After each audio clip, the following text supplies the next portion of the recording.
इस बुलेटिन के प्रस्तुतकर्ता हैं टारगेट IAS कोचिंग। आपकी सफलता ही हमारा लक्ष्य।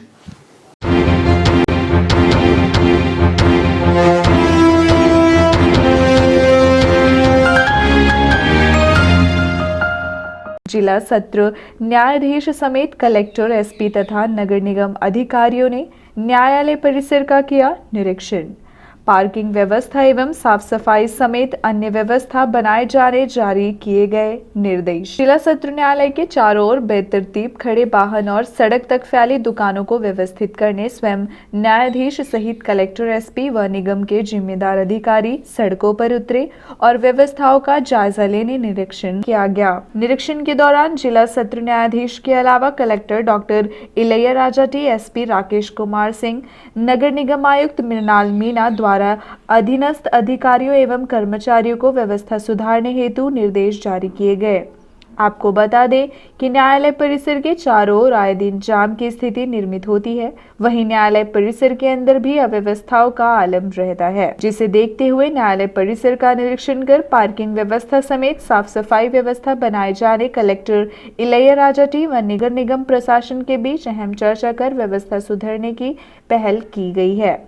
इसका उद्देश्य है कि आज कलेक्टर साहब, SP साहब, नगर निगम कमिश्नर साहब, एडिशनल साहब और सभी अफसरों के साथ यहाँ का जो अस्त व्यस्त ट्रैफिक व्यवस्था है, चारों तरफ वाहन बेतरीब खड़े हुए हैं और लोग जो भीड़ भाड़ है उसको जो नियंत्रित करने के लिए, जिससे कि कभी कोर्टों में आकस्मिक समस्याएं आएँ, कभी कोई ऐसी झंझट हो जिससे कि वाहन कोर्ट का प्रवेश ईजी हो सके और लोगों को भी सुविधा हो सके, रास्ता हमेशा चालू रहे। सफाई को लेकर हाँ, साफ सफाई भी नियमित रूप से होता रहे, इसके बारे में भी चर्चा चल रही है। खराब सड़क से परेशान ग्रामीण मूक दर्शक बने जिम्मेदार। एक तरफ जहां प्रदेश सरकार विकास के दावे पर दावे किए जा रहे हैं, वहीं दूसरी तरफ खराब सड़कों की वजह से आम जनजीवन प्रभावित हो रहा है। सरकार लगातार विकास की बात करती है, परंतु विकास की सच्चाई क्या है, उसकी असल तस्वीर देखनी हो तो देखिए हमारी इस खास रिपोर्ट में, जिसमें ग्रामीण क्षेत्र अभी भी विकास से कोसों दूर है। जो विकास की यह तस्वीर आप देख रहे हैं वह रीवा जिले के हनुमना तहसील क्षेत्र के पिपराही से जड़कुड़ पहुंच मार्ग की है। पहुंच मार्ग की दूरी लगभग 15 से 20 किलोमीटर की है, जो कि पूरी तरह से उखड़ चुकी है, लेकिन इस पर ना तो शासन का ध्यान जा रहा है और ना ही प्रशासन का, जिसके कारण ग्रामीण अत्यंत परेशान हैं और गड्ढों वाली सड़कों पर चलने के कारण प्रतिदिन सड़क दुर्घटना के साथ अन्य समस्याओं से जूझे रहते हैं।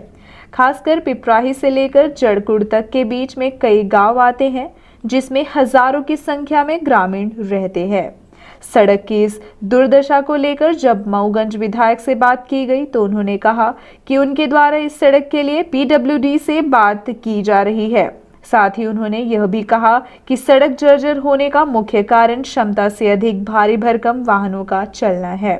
साथ ही उन्होंने कहा कि अच्छी सड़क बनाने की जरूरत भी बताई और कहा कि इस दिशा में पहल भी की जा रही है। इस मार्ग के दुर्दशा को लेकर Rewa collector doctor Ilaiyaraja T से बात की गई तो उन्होंने कहा कि इस मार्ग के निर्माण के बाद शासन स्तर पर रखी जाएगी और तत्काल इसका निर्माण कार्य किया जाएगा। पिपराही से जड़कुड़ का मार्ग ये PWD का मार्ग है और ये PWD के मार्ग की रिपेयरिंग के लिए केवल ये सेंक्शन था।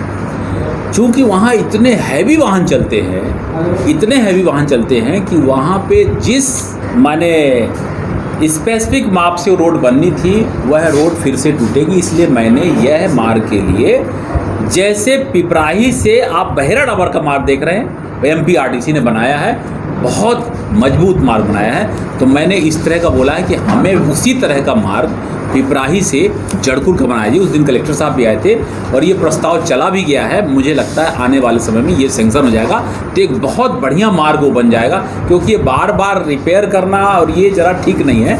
तो ये एक बहुत अच्छी संस्था जो इसको बनाती है, जैसा पिपराही से बहेरा डाबर बना है, उसी तरह का मार्ग बनाने के लिए हमने पत्र लिखा हुआ है जड़कुड़ से लेकर के पिपराही तक। डेफिनेटली ना इसको PWD से बोल के ना इसको है ना वापस है ना एस्टिमेशन बनवाएंगे। हम शासन से ना बजट मांग करके इस रोड को है ना जल्दी बनवाने की कोशिश करेंगे। और नहर ममता मेडिकल स्टोर में पुलिस व स्वास्थ्य विभाग का छापा, बच्चों को भेजकर मंगाई गई नशीली दवा, रंगे हाथ पकड़ा गया मेडिकल स्टोर संचालक। भारी मात्रा में पकड़ी गई नशीली दवा एवं इंजेक्शन, बिल वाउचर का पता नहीं। सिविल लाइन थाना क्षेत्र के छोटी पुल के समीप स्थित ममता मेडिकल स्टोर में आज छापामार कार्यवाही की गई है। कार्यवाही के दौरान भारी मात्रा में नशीली दवाई एवं इंजेक्शन बरामद किया गया है, जिसका दुकान संचालक के द्वारा कोई भी बिल उपलब्ध नहीं कराया गया। आपको बता दें कि अभी प्रशासन एवं पुलिस विभाग के द्वारा ममता मेडिकल स्टोर में छापामार कार्यवाही की गई है, जहां एक बच्चे को भेजकर नशीली दवाई खरीद पाई गई और दवा देते ही मेडिकल स्टोर संचालक पर कार्यवाही की गाज गिरी। आपको बता दें कि यह पूरी कार्यवाही कलेक्टर डॉक्टर इलैयाराजा टी के निर्देशन पर की जा रही है। एसपी राकेश सिंह के द्वारा नशे के खिलाफ चलाई गई मुहिम में मेडिकल स्टोर पर भी कार्यवाही के निर्देश जारी किए गए थे, जिसके बाद मेडिकल स्टोरों पर भी पुलिस की पैनी नजर है। कार्यवाही के दौरान दुकान संचालक देवेश सिंह के द्वारा ड्रग इंस्पेक्टर से बीच का रास्ता निकालने की बात कही जा रही, जबकि ड्रग इंस्पेक्टर बार बार बरामद की गई दवाइयों के बिल की मांग कर रही थी। आपको बता दें कि ममता मेडिकल स्टोर के अंदर ही एक क्लिनिक संचालित की जा रही है। क्लिनिक संचालन के लिए रजिस्ट्रेशन की आवश्यकता होती है। इस संबंध में भी ड्रग इंस्पेक्टर एवं प्रशासनिक अधिकारी जांच की बात कर रहे हैं। ये इनके द्वारा जो हमको खबर मिली थी, तो हमने इनके यहाँ टेस्ट परचेस करवाया, जिसमें एक लड़के को भेज के इनसे दवाइयाँ खरीदवाई गई। तो इन्होंने 6 गोलियाँ, जो नीली वाली गोलियाँ आम भाषा में बोली जा रही हैं, वो बेची गई। उसके बाद इनका जब दुकान छानी गई तो उसमें इनके पास काफ़ी मात्रा में दवाइयाँ और इंजेक्शंस प्राप्त हुए हैं, जिसका उनमें से कई दवाइयों के इनके पास खरीदी के रिकॉर्ड्स उपलब्ध नहीं हैं मौके पर। तो फिर हमने इनको 24 घंटे का समय दिया है, जिस समय पे इनको वो सारे खरीदी बिक्री के रिकॉर्ड्स जमा करने हैं, और उसके बाद ये समस्त कार्रवाई को और 6 महीने का, पिछले 6 महीने में जो भी इन्होंने खरीदी बिक्री की है ट्रामाडोल या बाकी दवाइयों को लेके, उन सब का रिकॉर्ड भी चाहा गया है। वो भी 24 घंटे में इनको सबमिट करना है।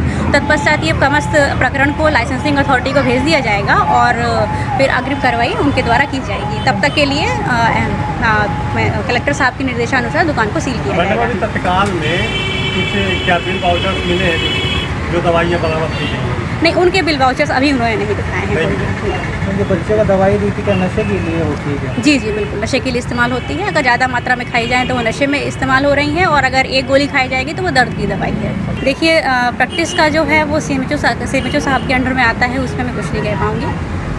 टीम बनाई गई थी, उसमें हम लोगों को सूचना मिली थी कि ये प्रतिबंधित दवाइयाँ, नशीले इंजेक्शंस वगैरह बेच रहे हैं। तो एक लड़के को भेज के हम लोगों ने टेस्ट किया था, तो उसको इन्होंने दवाई बेच दी थी, और हम लोगों ने जब यहाँ जांच की तो इनके पास भी इतनी प्रतिबंधित दवाइयाँ, इंजेक्शंस मिले हैं। बाकी मैडम ने खरीदी बिक्री के लिए, रिकॉर्ड के लिए इनको टाइम दिया है 24 घंटे का। तब तक के लिए हम दुकान सील करेंगे। आगे फिर अगर ये डॉक्यूमेंट्स दे देंगे तो फिर अलग है, और नहीं देंगे तो अलग कार्रवाई होगी।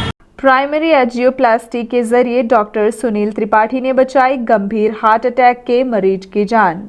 सुपर स्पेशलिटी हॉस्पिटल के चिकित्सकों की मानी जा रही है बड़ी उपलब्धि। सुपर स्पेशलिटी हॉस्पिटल व यहाँ के चिकित्सक लगातार मेडिकल के क्षेत्र में रीवा का नाम रोशन कर रहे हैं। खास करके रीवा व विंध्य क्षेत्र के आसपास के रहने वाले हार्ट अटैक के उन मरीजों के लिए तो यह अस्पताल व यहाँ के चिकित्सक वरदान साबित हो रहे हैं, जिन हार्ट के मरीजों को समस्या होने पर बाहर का रुख करना पड़ता था। समय से अस्पताल तक ना पहुंच पाने के कारण अधिकतर मरीजों को अपनी जान गंवानी पड़ती थी, किंतु सुपर स्पेशलिटी हॉस्पिटल के चिकित्सकों की लगन व कड़ी मेहनत ने रीवा को वो मुकाम दिया है जिसकी यहाँ के लोगों को भी कल्पना नहीं थी।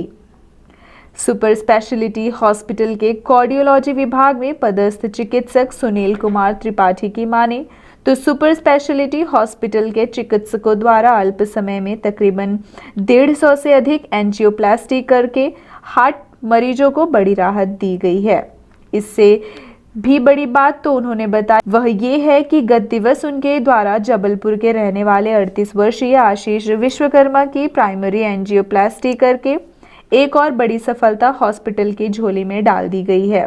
युवक को गंभीर हार्ट अटैक आने पर सुपर स्पेशलिटी हॉस्पिटल लाया गया, जिनकी स्थिति को देखते हुए हॉस्पिटल में पदस्थ कार्डियोलॉजी विभाग के assistant professor doctor Sunil Kumar Tripathi द्वारा तत्काल मरीज का प्राइमरी एंजियोप्लास्टी करने का निर्णय लिया गया और तुरंत हार्ट के गंभीर मरीज की ब्लॉकेज नस में स्टेट लगाकर मरीज को सुरक्षित करने में सफलता हासिल की गई। डॉक्टर सुनील त्रिपाठी की माने तो हार्ट के मरीज का 2019 में जबलपुर सिटी हॉस्पिटल में एंजियोप्लास्टी करके स्टंट लगाया जा चुका था। उसी के बगल की एक नस पूरी तरह ब्लॉक हो गई थी, जिसे खोलने के लिए प्राइमरी एंजियोप्लास्टी करनी पड़ी और अब वह मरीज पूरी तरह स्वस्थ है। जानकारी के मुताबिक आशीष विश्वकर्मा जबलपुर का रहने वाला है, जो जबलपुर से रीवा बिजनेस के सिलसिले में आए हुए थे, जिन्हें दिल का दौरा पड़ने पर बिना देरी किए हुए सुपर स्पेशलिटी हॉस्पिटल ले जाया गया। वहीं तुरंत डॉक्टर सुनील त्रिपाठी ने मरीज का उचित इलाज शुरू कर दिया और मरीज को स्वस्थ करने में सफलता हासिल की। सुपर स्पेशलिटी हॉस्पिटल के बेहतर इलाज से स्वस्थ हुए मरीज आशीष विश्वकर्मा से बात की गई तो उनकी खुशी का ठिकाना न रहा। हार्ट मरीज की प्राइमरी एंजियोप्लास्टी करने वाले चिकित्सक सुनील त्रिपाठी से भी बात की गई तो उन्होंने इस संबंध में विस्तार से जानकारी देते हुए बताया। देखिए, एंजियोप्लास्टी तो हमने यहाँ पे स्टार्ट कर दी थी, काफ़ी टाइम हो गया, 4 to 6 months हो चुके हैं। मोर देन 150 एंजियोप्लास्टी ऑलरेडी हो चुकी है, लेकिन प्राइमरी एंजियोप्लास्टी अभी तक हुई नहीं थी। प्राइमरी एंजियोप्लास्टी का मतलब है कि पेशेंट हार्ट अटैक के साथ आया और अगर हमें लगता है कि उसको मेजर हार्ट अटैक है तो उसमें प्राइमरी एंजियोप्लास्टी अगर कर दी जाए तो उससे पेशेंट को बहुत ज़्यादा लाभ मिलता है, क्योंकि आर्टरी तुरंत खुल जाती है, पेशेंट के सारे सिम्टम्स रिलीव हो जाते हैं और पेशेंट को बचाने में बहुत ज़्यादा हेल्प मिलती है उससे। तो ये जो पेशेंट हैं आशीष विश्वकर्मा जी, ये जबलपुर के रहने वाले हैं। इनकी एंजियोप्लास्टी 2019 में सिटी हॉस्पिटल में ऑलरेडी हो चुकी थी। उसके बाद पेशेंट ने दवाइयाँ बंद कर दी थी बीच में, तो इसके कारण उसका स्टेंट जो है वो बंद हो गया था। पेशेंट बहुत ज़्यादा चेस्ट पेन और घबराहट और पसीने के साथ हमारे यहाँ आया था। तो जूनियर डॉक्टर ने जैसे ही मुझे इन्फॉर्म किया कि ऐसा एक पेशेंट है जिसको हार्ट अटैक हुआ है, तो सर क्या करें। तो मैं उसी समय एंजियोप्लास्टी कर रहा था, तो मैंने बोला पेशेंट को तुरंत आप शिफ्ट करो। पेशेंट को शिफ्ट करते ही हमने तुरंत उसकी एंजियोप्लास्टी कर दी और पेशेंट का पूरा पेन रिलीफ हो गया और पेशेंट की जान बचाने में हम लोग कामयाब रहे। अभी सर कैसा स्वास्थ्य है पेशेंट का? पेशेंट बिल्कुल ठीक है और 1-2 दिन में हम उसको डिस्चार्ज करने वाले। सर, अनुमान देखा गया है कि लोग हार्ट पेशेंट हैं, ये उनको कैसे समझ में आए? बहुत सारे सिम्टम्स हैं एंजाइना के, हार्ट अटैक के, जिनको पेशेंट जो है खुद से पहचान सकता है अगर उसकी अवेयरनेस में है। तो अगर किसी को भी थोड़ा सा तेज़ चलने में, कोई भी एक्सर्शन करने में अगर सीने में भारीपन या सीने में दर्द स्टार्ट हो जा रहा है, तो ऐसी कंडीशन को हम लोग एंजाइना बोलते हैं। और ये तभी होता है जब दिल की नस 75% से ज़्यादा ब्लॉक हो।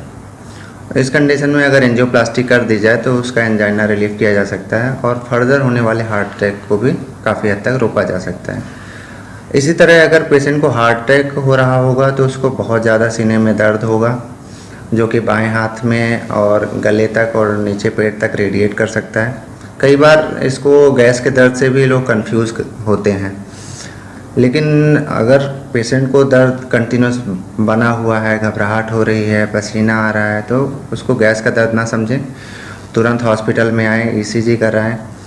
क्योंकि क्या होता है कि कई बार गैस का दर्द समझ के मरीज़ को घर में ही रखते हैं और मरीज़ का हार्ट काफ़ी हद तक डैमेज हो जाता है। कई बार तो हॉस्पिटल फिर पहुंच भी नहीं पाते हैं, क्योंकि हार्ट अगर ज़्यादा डैमेज हो गया तो मरीज़ की मृत्यु तक हो जाती है।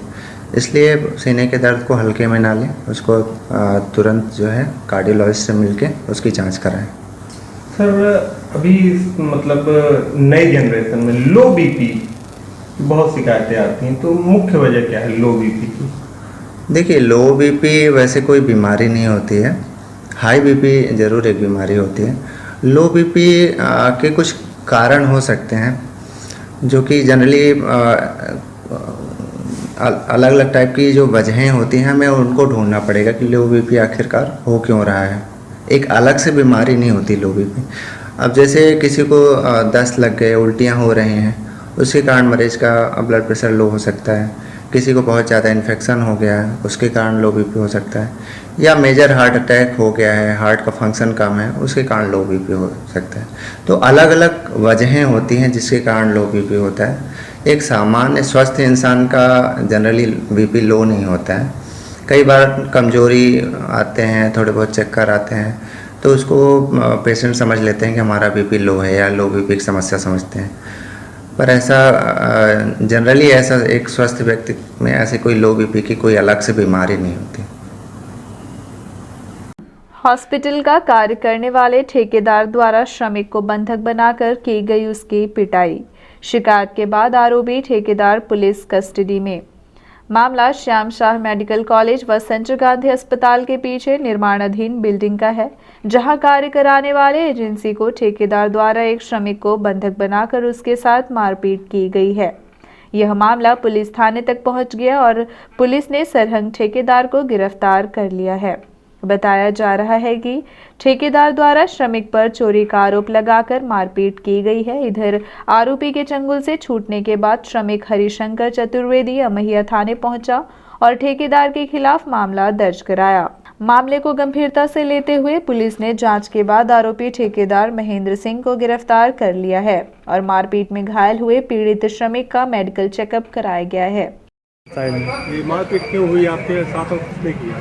ये वहाँ के ठेकेदार और उनके जो भी साथी हैं, वर्कर हैं, मतलब जो इंजीनियर हैं, हितेश और रोहित, ये सब आके मेरे को बोले तुम चोरी कराए हो। मैंने बोला ऐसा मैंने कुछ नहीं किया है, आप पहले अपना सामान देख लीजिए। तो ये सामान नहीं देखे, सीधा मेरे पास आए, मेरा मोबाइल और पर्स छीन लिए। उसके बाद इन्होंने मेरे साथ मारपीट करनी चालू कर दी। तो एक जो भाई मेरे को छोड़ने आया था ड्यूटी पे, तो वो देखा तो उसने घर में फ़ोन कर दिया, तो 2 लोग आए वहाँ से। तो मेरे को जब मार रहे थे और मेरे को मार के सीमेंट गिनती करा रहे थे, मैंने बोला कि आप लेबर से गिनती करा लीजिए, मैं कल पैसा दे दूंगा आपके लेबर के चार्ज का। तो फिर भी मेरे को डंडे मार के सीमेंट गिनती करा रहे थे। फिर इन्होंने जब मेरे भाई लोग आए तो ये लोग उनसे बात करने लगे, तो मैं देखा तो मैं सीधे वहाँ से भाग के रात में थाने आ गया। यहाँ लिखित आवेदन दिया, उसके बाद यहाँ से बोला गया कि आप घर चले जाओ, कल आना सुबह। तो आज सर मैं इसके लिए कौन ठेकेदार का नाम क्या है? महेंद्र सिंह। आप यहाँ का कब से काम कर रहे हो? सर लगभग मेरे को 2 महीने हो गए, 1 फरवरी से। क्या काम करते हो आप? सिक्योरिटी गार्ड का सर। संजय गांधी कैंपस में कुछ कंस्ट्रक्शन का काम चल रहा है, वहीं पर लेबर काम कर रहा था, तो किसी वजह से जो है ठेकेदार ने उसके साथ मारपीट कर दी है। अभी आया वो हमारे पास, रिपोर्ट कराई, मेडिकल हमने कराया उसका, उसी में जो है ठेकेदार को थाने लाया गया है और प्रकरण पंजीबद्ध करके आगे कार्रवाई की जा रही है। सर मारपीट का क्या कारण है? कोई छोटा मोटा कारण था, बता रहे हैं उसने चोरी की थी, जबकि ऐसा कोई साक्ष्य नहीं निकल के आया है कि उसने चोरी की हो लेबर ने। इसी बात को लेकर मारपीट कर दी उसके साथ। पंचायत चुनाव की आहट लगते ही गांवों में उठने लगे विरोध के स्वर। पंचायत चुनाव करीब आते ही ग्राम पंचायतों में भ्रष्टाचार उजागर करने वालों की होड़ लग चुकी है। हाल ही में एक मामला रीवा शहर से लगी हुई पंचायत भिटवा से सामने आया है, जिसमें सरपंच पर आरोप है कि सरपंच द्वारा तालाब की मिट्टी खोदकर लाखों रुपए में बेची गई है। यह मामला कुछ दिनों से अत्यंत गरमाया हुआ है। वहीं इस मामले को लेकर भिटवा सरपंच का अपना अलग ही मत है। सरपंच शेषमणि पांडे का कहना है कि किसी योजना के अंतर्गत तालाब की मिट्टी नहीं दी गई है, ना ही बिक्री की गई है। तालाब गहरीकरण के लिए मिट्टी खोदकर ग्रामीणों के खेत में एवं पंचायत अंतर्गत बनाई जाने वाली रोड में डाली गई है, जिसके लिए बकायदा ग्राम सभा से प्रस्ताव पारित कर प्रति डंपर 100 रुपये पंचायत खाते में जमा भी कराए गए हैं और अब उस तालाब में नहर के माध्यम से जल भराव किया जा रहा है, जो आने वाली गर्मी में मवेशियों के काम आएगा। अब इस पूरे मामले को लेकर गांव में राजनीति गरमाई हुई है और आरोप प्रत्यारोप का दौर जारी है। है आप यहाँ सरपंच और यहाँ मैं 2015 से निर्वाचित सरपंच हूँ। साहब मिट्टी का कोई शासन से मद नहीं आता है, कि कोई पैसा नहीं आता कि आप तालाब से मिट्टी खनिए। तालाब हमारा ये धोबा तालाब भिटवा पंचायत के लिए जीवनदायिनी तालाब है।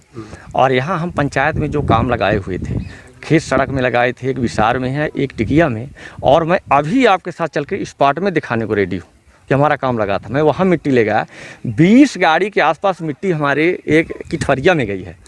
मतलब कोई ले गया, हमारे पास जेसीबी डंपर तो है नहीं, कोई ले गया। तो हम उनसे अपने पंचायत में 100 रुपये के चक्कर से हमने उनसे टैक्स नहीं ऐसी कुछ बात नहीं है। आप ही बता रहे हो कि हमको पता नहीं कौन ले गया है, लेकिन उससे हमने टैक्स नहीं अभी जो नहीं हम मतलब ये कहना चाहते कि अभी जो हम 20 गाड़ी दिए हैं, तो हम उनसे जब टैक्स जमा कराएंगे साहब तो पता नहीं क्या उसमें तो उनका नाम होगा ना जिनसे हम टैक्स लिए हैं। उनसे हम अभी मतलब ये 4 दिन जो खुदाई लगी 4-5 दिन होता कि ये मिट्टी कहाँ भेजी गई? ये मिट्टी हमारी केवल बाहर बताएं ना 20 से 30 गाड़ी केवल किठवरिया में गई है, बाकी सब ग्राम पंचायत में मिट्टी काम आई है। रोड में हम काम लगाए हैं, ये आंगनबाड़ी फीलिंग में काम लगाए हैं, ये सामुदायिक में काम लगाए हैं, तो यहाँ पर हम फीलिंग किए हैं। ये आंगनबाड़ी में कब मिट्टी डलवाई आपने? ये अभी तो मिट्टी रखी भी है, 1 हफ्ते पहले, 4-5 दिन पहले, 1 हफ्ता हो गया होगा, 1 हफ्ता 10 दिन अब हो गया होगा।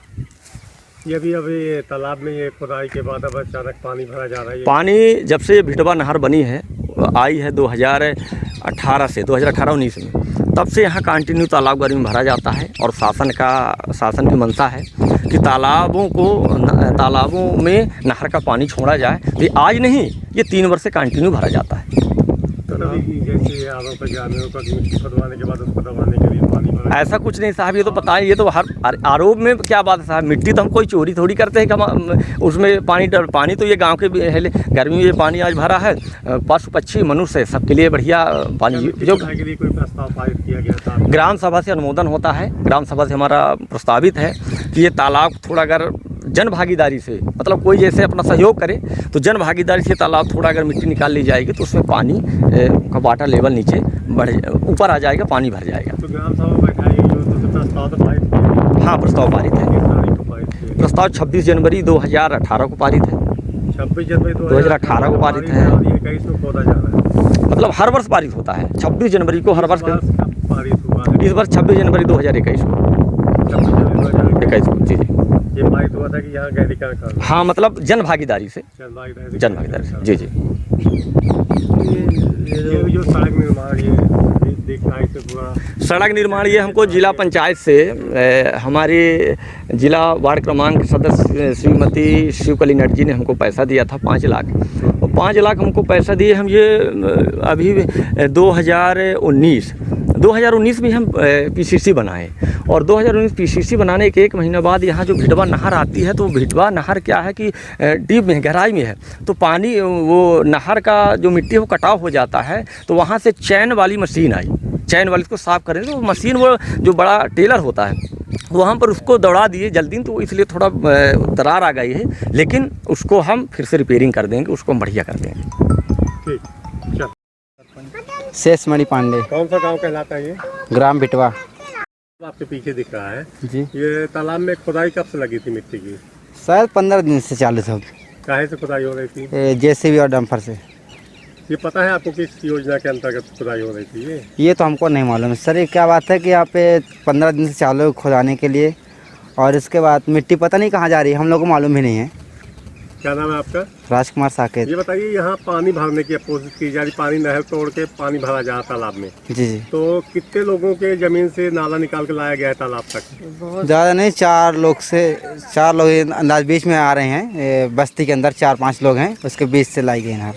ये ढोला भी टूट गया, इससे रोड भी बैठ सकती है, ये आपने बात की क्या सरपंच से इस बारे में? अभी तो नहीं किया हूँ, लगातार पानी चल रहा 2-3 दिन से, तो भर रहा पानी। जब टूट जाएगी लगातार तब आगे बोलेंगे, अभी तो टूटी नहीं है। भरने का क्या उद्देश्य है उनका, क्या मानते हैं? उद्देश्य हो रहा शायद मतलब कि पानी भरा जा रहा है कि मतलब गाय पियेंगे और शायद कुछ इससे कारण पानी भरा जा रहा है। कहीं ऐसा तो नहीं कि जो मिट्टी निकाली गई उसको दबाने के लिए, मामले को दबाने के लिए इसके बारे में नहीं कह सकते सर कुछ।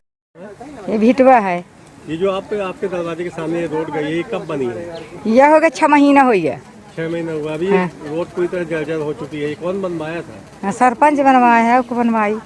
सरपंच बनवाया? हाँ। उसकी शिकायत की आप लोगों ने कि सड़क टूट रही है, कैसी रोड थी? 6 महीना होगा बने। लागत तो पता है आपको कैसे बनी थी ये? अब हम ये नहीं जान कि कैसे बनी, कैसे बनाई नहीं, अब अपने समाज में बनाई नहीं। अब हम कहा जानी एक बारी। नहीं बताएं। सरपंच खुद ही बनवाई नहीं। तो बताया नहीं कि टूट गई सड़क अब। अरे सड़क का बताया, आए रहे खुद नहर वहर खोदवाई नहीं, कहीं खोदवाई न कहीं खोदवाई। अब पानी डाल रहे हैं, नहीं आए झाँका तब क्या करी बताई। सड़क में ये पानी क्यों डाल रहे हैं ये उस तालाब में? तालाब में पानी डाल रहे हैं, कहीं गया आए भैंस पर आए, पानी गहरी का रंधा है तेकर पानी जौने रखा है ऐसे याद डलवाई। खुदाइयों लगी रही है। हाँ खुदाई लगी रही है, JCB खोदीसी ट्रक 3 थे लगे रहे हैं। बढ़ती महंगाई और किसानों पर हो रहे अत्याचार के विरोध में होगा भारत बंद। रीवा में C2 व संयुक्त किसान मोर्चा के तत्वावधान में भारत बंद का आह्वान करते हुए रैली निकाली गई और व्यापारियों से दुकान बंद किए जाने की अपील की गई।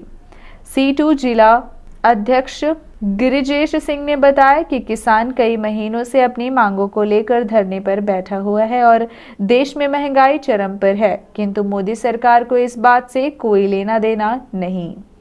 ऐसे में जहां एक ओर देश के किसान परेशान है, वहीं दूसरी ओर देश की आम जनता महंगाई की मार झेल रही है। इस महंगाई के विरोध में और किसानों की मांगों को लेकर भारत बंद का आह्वान किया गया है, जिसमें संयुक्त किसान मोर्चा एवं C2 के पदाधिकारी एवं कार्यकर्ताओं ने मिलकर शहर में रैली निकाली और लोगों से बंद में सहयोग करने की अपील की है। आज पूरे देश भर में भारत बंद का आह्वान है। किसान संयुक्त मोर्चे की ओर से आह्वान किया गया है। इसमें देश भर की जो ट्रेड यूनियनें हैं वो भी उनके साथ में हैं और ये हम लोग CI2 की ओर से जो है वो बंद का समर्थन कर रहे हैं। केंद्र सरकार की ओर से जो तीनों काले कानून लाए गए हैं उनको वापस लिया जाए। श्रम संहिताओं में जो श्रम कानूनों में जो परिवर्तन किया जा रहा है और जो 4 श्रम संहिताएं लाकर श्रमिकों के हकों को और अधिकारों को से उनको वंचित करने की जो कोशिश हो रही है उसको भी वापस लिया जाए। इस देश के अंदर जो बड़े पैमाने पर महंगाई बढ़ रही है उस पर लगाम लगाया जाए। कोरोना काल में जो पूरे देश भर में मजदूरों का रोजगार में छटनी हुई है उन मजदूरों के रोजगार के अवसर प्रदान किए जाएं, बेरोजगारी पर लगाम लगाया जाए। ये जो तमाम मुद्दे हैं इन तमाम मुद्दों को लेकर आज CI2 इस बंद के समर्थन में है और हम लोग रीवा में भी बंद को पूरा समर्थन दे रहे हैं और व्यापारियों से अपील कर रहे हैं कि ये जो भारत बंद का आह्वान है ये इस देश के लोकतंत्र को बचाने का आह्वान है, इस देश की धर्मनिरपेक्षता को बचाने का आंदोलन है, देश के आवाम को बचाने का आंदोलन है। क्योंकि मोदी सरकार जिस तरीके के कानून ला रही है उससे आने वाले समय में ना मजदूर बचेगा, ना किसान बचेगा, ना आम आवाम बचेगा। इसलिए ये लड़ाई आज पूरे देश के आवाम की है और हम यही गुजारिश करते हैं आज के इस बंद के दौरान कि आम जनता इस बंद के समर्थन में भरपूर सहयोग करे ताकि इस देश के लोकतंत्र को बचाया जा सके, इस देश की धर्मनिरपेक्षता को बचाया जा सके और आने वाला जो भविष्य है नौजवानों का, उन नौजवानों के भविष्य को सुरक्षित किया जा सके। इन सारे मुद्दों को लेकर आज ये बंद है। हम CI2 की ओर से भी इस बंद का पूरा समर्थन कर रहे हैं। व्यापारियों से भी हम अपील कर रहे हैं, पर त्यौहार का अवसर है तो हम लोग भी इस खास करके रीवा में उस तरीके का कोई दबाव नहीं बना रहे हैं। व्यापारियों से सिर्फ निवेदन कर रहे हैं और बड़े पैमाने पर जो बड़े व्यापारी हैं फुटपाथ और छोटे व्यापारियों को छोड़ दीजिए, वो सारे लोग जो है बंद के समर्थन में हैं। क्योंकि व्यापारी भी जो है इस मोदी सरकार के नीतियों से पीड़ित है, चाहे वो GST का सवाल हो चाहे दूसरा सवाल हो। तो आज इस देश के अंदर कोई ऐसा हिस्सा नहीं बचा है जो मोदी की सरकार से पीड़ित ना हो। इसलिए हर किसी का मॉरल सपोर्ट है, शारीरिक सपोर्ट है, हर तरह से लोग जो है समाज के हर हिस्से के लोग इस बंद को और इन संघर्षों को समर्थन दे रहे हैं। तो ये तो सरकार हमेशा भी जब इस तरीके के कानून लाती है, जन विरोधी कानून लाती है, तो इस तरीके के कानून लाकर जनता की आवाज़ को दबाने की कोशिश होती है। और हम ये कहना चाहते हैं कि सरकार जो 144 लगा ले, चाहे वो है 448 लगा ले, जो भी धाराएं लगाने वाली हो लगा ले, पर जनता का संघर्ष और इन कानूनों के खिलाफ जो आवाम का गुस्सा है, जो आक्रोश है, उसको ये सरकार रोक नहीं पाएगी जब तक इन कानूनों को बदलती नहीं। रामनई में बलात्कार कर हत्या की वारदात को अंजाम देने वाला आरोपी हुआ दोष मुक्त। यह घटना रायपुर करछुलियान थाना क्षेत्र की है, जहां विगत वर्ष 2016 में एक युवती के साथ दुष्कर्म की घटना को अंजाम दिए जाने के साथ उसकी हत्या करने का मामला सामने आया था, जिस मामले में आरोपी बनाए गए मां बेटे दोषमुक्त हो गए हैं। यह मामला चतुर्थापुर सत्र न्यायाधीश RK शर्मा की अदालत में विचाराधीन था, जिसमें आरोपी राकेश सोनी समेत उसकी मां रामवती सोनी पर बलात्कार एवं हत्या के मामले दर्ज किए गए। परंतु मामला संदेह से परे साबित करने में अभियोजन असफल साबित हुए, जिसकी वजह से बलात्कार और हत्या को अंजाम देने वाले मां बेटी अदालत से दोषमुक्त हो गए।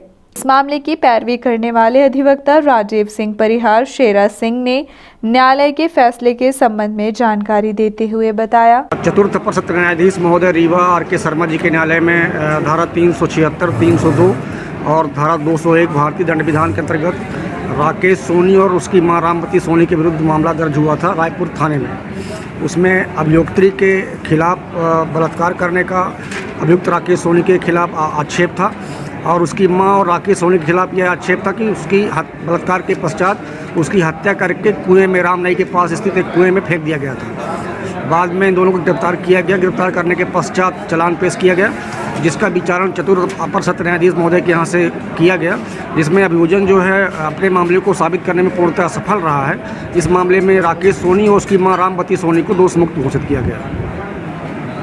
अल्पसंख्यकों के हितों की लड़ाई लड़ेगी भीम आर्मी। एक दिवसीय प्रवास पर पहुंचे भीम आर्मी प्रदेश अध्यक्ष ने पत्रकारों से चर्चा करते हुए कहा कि देश में अल्पसंख्यकों के साथ अत्याचार हो रहा है, जिसके लिए वह अब आमने सामने की लड़ाई लड़ने के लिए तैयार है। अल्पसंख्यकों पर अत्याचार किसी भी कीमत पर सहन नहीं किया जाएगा। साथ ही नगरीय निकाय चुनाव को लेकर उन्होंने कहा कि भीम आर्मी नगरीय निकाय चुनाव में भी अपनी भागीदारी निभाएगी, जिसके लिए कार्य योजना तैयार कर ली गई है और पूरी ताकत के साथ चुनाव के मैदान पर अपने उम्मीदवार को उतारेगी, जिसके लिए सर्वे शुरू कर दिया गया है। आइए सुनते हैं इस संबंध में क्या कहते हैं भीम आर्मी प्रदेश अध्यक्ष सुनील कुमार बैरसिया। हम लोगों ने रीवा संभाग में आज समीक्षा बैठक जो की है और आज रीवा संभाग की समीक्षा बैठक समाप्ति हो चुकी है। हम लोगों ने सतना, रीवा, सीधी, शेंगरोली सब में जो है समीक्षा बैठक करने के बाद हम लोगों ने डिसाइड किया कि हम लोग जो है संभाग स्तर पर जो है प्रेस कॉन्फ्रेंस करेंगे। तो मैंने जहाँ तक पूरे ज़िलों में जाकर के समस्याएं देखी हैं, कई जगह हमारे लोगों को काफ़ी परेशान किया जा रहा है। अभी कल ही एक जो शिकायत है सीधी की कि हमारी बस्ती की जो है दलित बस्तियों की जो है लाइट काट दी गई है, तो उसको लेकर ही भीम आर्मी बहुत जल्द संभाग स्तरीय आंदोलन करके प्रत्येक ज़िले में ज्ञापन प्रशासन के नाम पर लगाएगी। और दूसरा मुद्दा, एक अभी नया मुद्दा है सतना में, हमारे एक भाई हैं जो कि भीम आर्मी कार्यकर्ता हैं, वो काफ़ी 3-4 दिन से धरने पर बैठे हुए हैं। ज़मीन का विवाद है उनका, कोई नगर निगम की ज़मीन है उसको लेके, जो कि सरकारी ज़मीन है और वहाँ से जो है कुछ बिल्डिंग बना रहे हैं, वहाँ से नाली वगैरह उनको दे नहीं रहे हैं, नाली और आपका पानी की व्यवस्था जो है, तो उसके लिए भी जो है उनने यहाँ धरना चालू है। तो उसके लिए भी हम बहुत जल्द यहाँ पर संभाग स्तरीय जो है प्रदेश कमेटी के जो हम लोग यहाँ पर ज़रूरत पड़ेगी तो हम प्रदेश स्तर पर भी हम लोग जो है ज्ञापन देंगे।